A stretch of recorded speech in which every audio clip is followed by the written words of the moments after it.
How about the player to watch in this division? Who do you like? Party at Napoli's. Still going with that, huh? Well, you think he's going to take it down to Texas, huh? I just think he's been there before. He's going back to a team and an organization that he's comfortable with, and he's coming off a career year.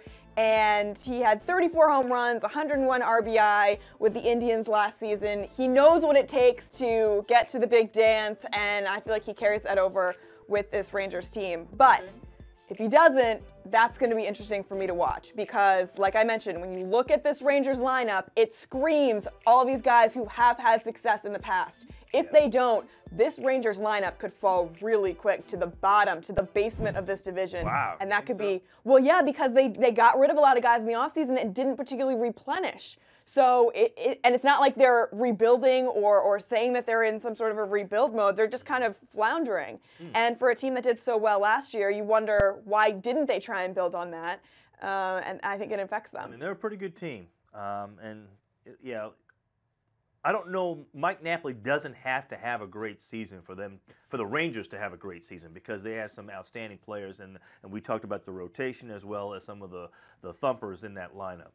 My player to watch in this division, this might surprise you, is Sonny Gray of the Oakland A's. Not so much to help the Oakland A's do big things in this division because I don't think that's going to happen. Right. Not based on the makeup of the other teams there, especially the big three that we talked about. But the A's right-hander, right now he's dealing with a strained right lat injury, isn't expected to return to the rotation before late April.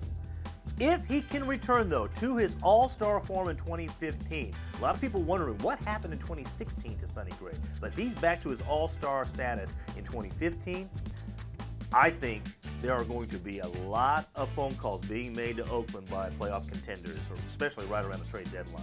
They're going to try to get him into their rotations. So I think that's why I say he's the player to watch, because he's going to be a guy who I think contenders are going to be looking at. I think this year's trade deadline is going to be very interesting.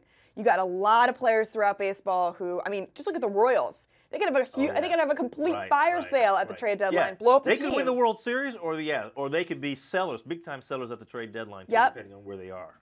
You have players who are just sitting out there and organizations saying it's not about if we trade them, it's about when. Right. And that'll be interesting to see how that all plays out too. So yeah, I agree, and I do like the fact that your player to watch has something to do with the trade deadline because I think it's going to be interesting.